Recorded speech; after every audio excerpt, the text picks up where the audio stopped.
주님께서 여러분과 함께 마르코가 전한 거룩한 복음입니다. 주님 영광 받으소서. 그때 예수님께서 고향으로 가셨는데 제자들도 그분을 따라갔다. 안식일이 되자 예수님께서는 회당에서 가르치기 시작하셨다. 많은 이가 듣고는 놀라서 이렇게 말하였다.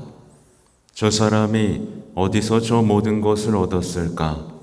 저런 지혜를 어디서 받았을까? 그의 손에서 저런 기적들이 일어나다니. 저 사람은 목수로서 마리아의 아들이며 야고보, 요새, 유다, 시몬과 형제간이 아닌가? 그의 너희들도 우리와 함께 여기에 살고 있지 않는가? 그러면서 그들은 그분을 못마땅하게 여겼다. 그러자 예수님께서 그들에게 이르셨다. 예언자는 어디에서나 존경받지만 고향과 친척과 집안에서만은 존경받지 못한다. 그리하여 예수님께서는 그곳에서 몇몇 병자에게 손을 얹어서 병을 고쳐주시는 것밖에는 아무런 기적도 일으키실 수 없었다. 그리고 그들이 믿지 않는 것에 놀라셨다. 예수님께서는 여러 마을을 두루 돌아다니며 가르치셨다. 주님의 말씀입니다.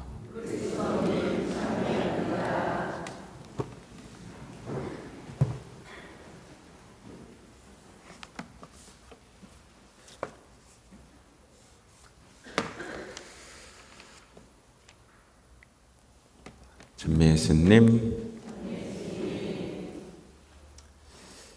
오늘은 정말 귀한 말씀들, 제2독서도 그렇고요, 복음도 다 우리하고 아주 밀접한 관련이 있는 말씀입니다. 제가 2개 다 적어왔는데 아마 1개만 할 수 있을 것 같아요. 근데 그냥 대략적으로만 볼까요? 예수님이 고향에 가셨어요, 그죠? 근데 이런 마지막 부분이 있어요. 몇몇 병자에게 손을 얹어서 병을 고쳐주시는 것밖에는 아무런 기적도 일으키실 수 없었다. 오늘날 본당에서 벌어지는 일입니다. 아시죠? 예수님이 뭘 도와주고 싶고 그의 삶에 기적을 일으키고 싶으신데 못하고 계세요. 왜죠? 자기들이 다 안다고 생각하기 때문이죠. 그래서 신앙이 언제 제일 위험해지냐면요, 나 다 알아, 신앙이란 이런 거라고 생각해 라고 말할 때가 제일 위험합니다. 그들은 예수님을 30년이나 알았어요. 그죠? 같이 살았어요. 그죠? 근데 알았어요? 몰랐어요? 몰랐습니다. 그들의 신앙은 습관에 불과했어요. 아무런 기적도, 아무런 삶의 변화도, 아무런 놀라움도, 아무런 감동도 일어나지 않는 습관적인 행동에 불과했습니다. 이게 우리에게 지금 벌어지고 있는 일이에요.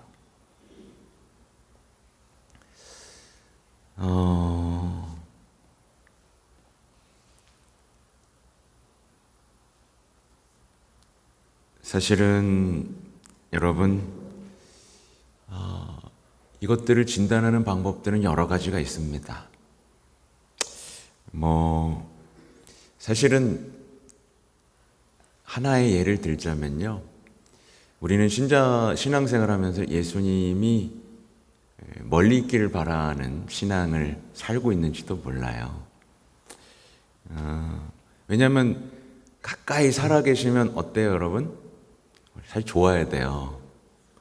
이렇게 가까이서 나를 돌보고 사랑하시는 거에 기뻐해야 됩니다. 같이 살아가는 것, 늘 기도하는 것에 좋아해야 돼요. 근데 우리는 예수님 좀 멀리 있으면 좋겠어. 왜? 하고 싶은 거 다 하고 싶으니까. 그렇죠? 하고 싶은 거 다 하고. 그래서 신앙하고 현실을 좀 분리하고 싶어 해요. 그래서 신앙이 하나님과의 만남이잖아요. 그죠? 근데 이 만남은 싫고 그냥 공부하고 습관적으로 나오는 것에 머물고 싶어 합니다. 왜요? 마치 이런 거예요. 요즘에 아이들이 집에 엄마 아빠 있으면 좋아해요, 싫어해요? 그것도 이상한 거예요, 근데. 사실 엄마 아빠가 있으면 좋아해야 되거든요. 날 사랑해주고, 아껴주고, 그쵸?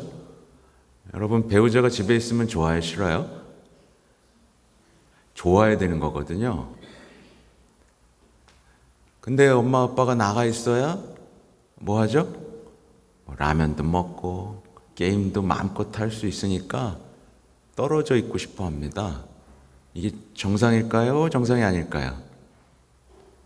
근데 마치 우리들은 하느님을 이렇게 생각하는 거죠. 곁에 있으면 사실 행복한 건데 멀리서 편하니까. 그러면 이제 뭐가 편해요? 평소에 기도 안 해도 되고 주일만 미사 나오면 되고 판공 때만 고해성사 보면. 근데 삶의 기적은 없는 이 끔찍한 신앙. 그래서 교황님은 이걸 강생의 스캔들이라고 말씀하십니다. 이렇게 구체적으로 오셨는데 그냥 멀리 계세요. 위대한 하느님, 필요할 때만 잠깐 와서 도와주는 감동적인 하느님으로만 남아있길 바라고, 구체적인 내 삶에서는 별로 이렇게 드러나지 않는 하느님이길 바라는 이 끔찍함이 있습니다. 오늘 제가 여러분하고 더 구체적으로 나누고 싶은 얘기는 가시 얘기예요. 바오로 사도는 이 위대한 성인은 세 번이나 또 청하고 또 청합니다. 이 가시 좀 없애달라고. 이게 뭔지는 정확히 몰라요. 뭐 누군가는 어떤 병이 있었다고도 얘기하지만 이 가시는 아주 가까운 배신자나 박해자일 수도 있습니다. 아무튼 이 바오로 사도는 이 문제를 제발 벗어나게 해달라고, 이 아픔을, 이 고난을 제발 저 사람들에게서 벗어나게 해달라고 청하고 또 청합니다. 근데 주님께서는 이렇게 말씀하시죠. 너는 내 은총을 넉넉히 받았다. 나의 힘은 약한 데에서 완전히 드러난다. 한번 따라해 볼까요? 너는 은총을 넉넉히 받았다. 나의 힘은 약한 데서 완전히 드러난다. 여러분, 이 말을 이해해 본 적이 있으신가요?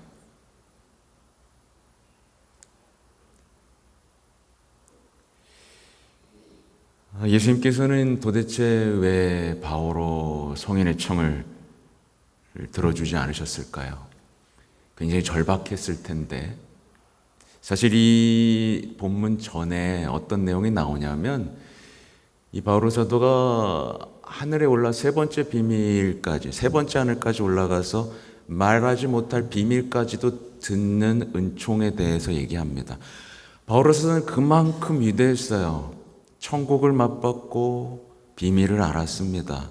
근데 현실에서 안 해줘요. 그 절박함 속에서 이 약함을, 고통을, 괴로움을 제거해달라고 했는데 오히려 그걸 허락하십니다. 이게 도대체 무슨 일일까?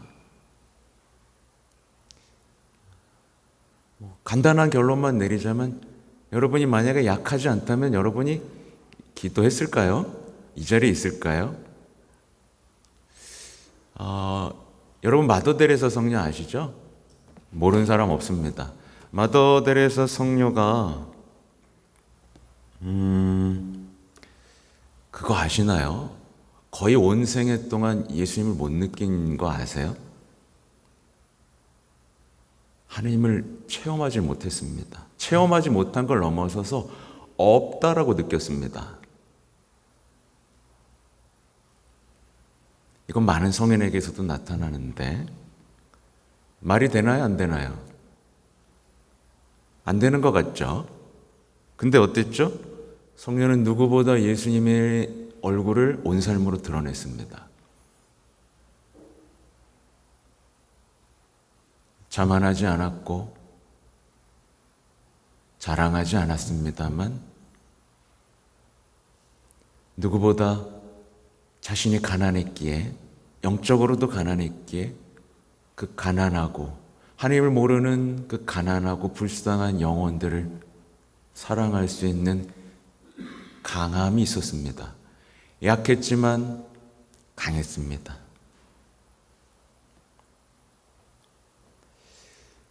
성녀의 이 내 몸에 박힌 가시가 성녀를 더 겸손하고 사랑하고 기도하고 의탁하고 하나님을 떠나지 못하게 만든 하나의 힘이었던 거죠. 여기 계신 분들도 만약 많은 분들이 이것 좀 벗어나고 싶다라고 하는 것들이 많이 있을 겁니다. 있죠? 네. 특히 얘가 예를 들면 암에 걸린 환자, 어떤 환자가 암에 걸렸어요. 제가 이 얘기를 자주 하는데 암에 걸릴 때는 굉장히 기도를 많이 합니다. 굉장히 건강하게 살죠. 살기 위해서. 근데 막상 다 낫어요. 그럼 어떻게 되죠? 갑자기 살아갈 이유를 못 찾습니다. 죽도록 미워하던 배우자가 아파요. 그 온 삶을 그렇게 돌봐야 되는 삶에 내몰립니다. 죽을 것 같아요. 근데 죽었어. 그럼 이 사람이 갑자기 행복해질까요? 공허해질까요? 우리는 좀 더 진지하게 생각해 봐야 됩니다. 우리 삶에 있는 고통들, 빼주지 않는 가시들의 정체가 도대체 뭘까? 잘 보세요. 여러분 주변에서도 그런 사람들이 있습니다. 그리스도인, 신앙인인데 굉장한 어려움, 상처, 결핍 속에서 더 큰 사랑을 살아낸 사람들이 있습니다. 그리스도 신자가 아니어도 어린 시절의 상처와 결핍을 더 큰 사랑으로 살아낸 사람이 있습니다. 근데 현대인들을 보세요. 특히 요즘 아이들을 보세요. 상처와 결핍 속에서 뭐 하고 있죠? 부모님을 탓하고 이웃을 탓하고 하나님을 증오하면서 그 모든 것 때문에 내 삶이 이렇게 망가졌다라고 얘기를 하고 있습니다. 이 두 개의 갈라진 삶이 보이세요? 기도하지 않는 영혼들은 어떻게 되냐면 자신의 삶에서 벌어진 모든 것들을 악마와 함께 해석합니다. 타로를 보고 점을 보는 게 이런 겁니다. 내 삶에서 뭐가 벌어졌어요. 근데 하느님과 함께 해석하는 게 아니라 악마와 함께 해석합니다. 그리고 악마가 의도한 대로 생각하고 행동하기 시작합니다. 나는 상처받고 결핍받았어. 내가 다 갚아줄 거야. 그러나 바오로 사도는 뭐라고 얘기하죠? 내가 약할 때 오히려 강하기 때문입니다. 정확히 말하면 이렇습니다. 나는 그리스도의 힘이 나에게 머무를 수 있도록 더없이 기쁘게 나의 약점을 자랑합니다. 나는 그리스도를 위해서라면 약함도 모욕도 재난도 박해도 역경도 달갑게 여깁니다. 내가 약할 때 오히려 강하기 때문입니다. 내가 그토록 비참할 때 주님께서 나와 함께 계시기 때문입니다. 라고 말할 수 있겠죠? 예수님도 어떠셨죠? 이 약함 속에서 전능함을 드러나고 여러분을 구했습니다.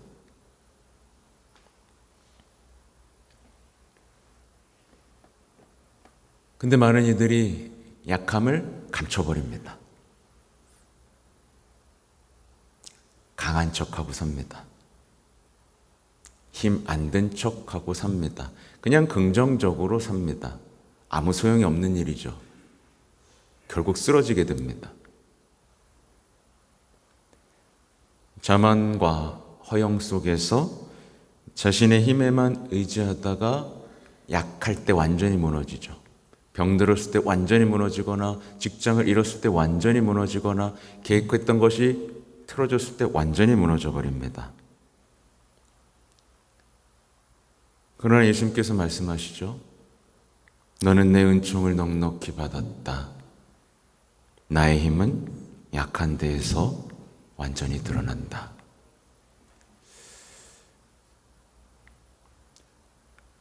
한 사제의 얘기로 돌아가 볼까요? 만약에 제가 하는 일이 다 잘 된다고 생각해 보세요. 제가 하는 일마다 다 잘 됩니다. 모두에게 존경받아요. 적이 없어. 제가 어떻게 될까요? 제가 어떻게 될까요? 제가 기도만 하면 저의 모든 문제가 사라지고 제가 안수만 하면 그 사람의 모든 아픔과 어려움이 사라진다고 생각해 보십시오. 제가 모든 고통과 아픔과 문제를 제가 통제할 수 있다고 생각해 보십시오. 제가 어떻게 될까요? 제가 건강하고 똑똑하고 머리도 많고 잘생기고 돈도 많고 가족들도 다 잘 돼 있고 원하는 대로 모든 게 잘 된다면 제가 지금 어떻게 돼 있을까요? 제가 가끔 얘기하죠. 전 겨우겨우 서 있다고요. 주일에 겨우겨우 서 있습니다, 여러분. 주일이 지나면 완전히 지쳐 쓰러집니다. 다른 건 할 수 있는 힘조차 남아있지 않습니다. 저는 엄마도 없고요. 가족들도 그렇게 막 변변치는 않습니다.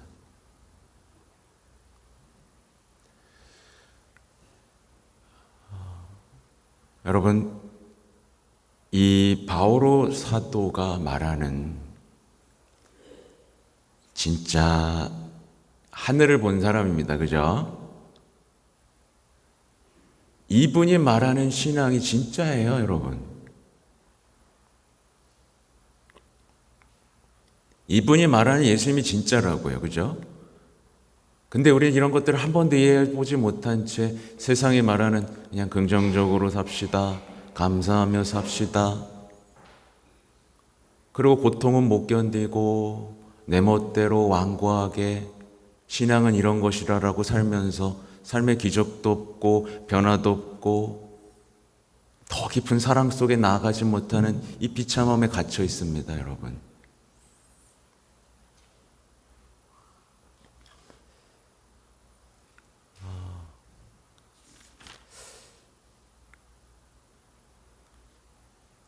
한 가지만 더 말하고 마치겠습니다. 예수님은 고향으로 가세요, 여러분. 그렇죠? 여러분에겐 고향이 있나요? 영적인 고향 말입니다. 다시 찾아가고 싶고 거기 있으면 내 영혼이 힘을 얻는, 만약에 없다면 여러분의 자녀들에게는 그런 고향이 돼주고 있나요?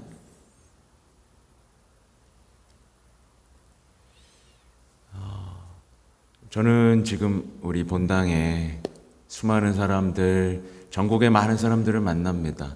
근데 아이들이 죽어가고 있어요. 젊은 엄마 아빠들도 다 죽어가고 있고요. 근데 여기에 대한 유일한 해결책은 여기 다 나옵니다. 예, 어디서 저런 모든 것을 얻었을까요? 어디서 얻었죠? 집에서 얻었습니다. 엄마, 아빠에게서 얻었습니다, 여러분. 굉장히 단순하죠? 가정에 예수님 초대하고 가정이 기도의 집이 되면 여러분의 고향이 됩니다. 여러분이 가진 모든 문제에 대한 기적적인 해결책은 가정 기도에서부터 시작됩니다. 가정이 영적인 고향이 되고 축복의 장소가 되면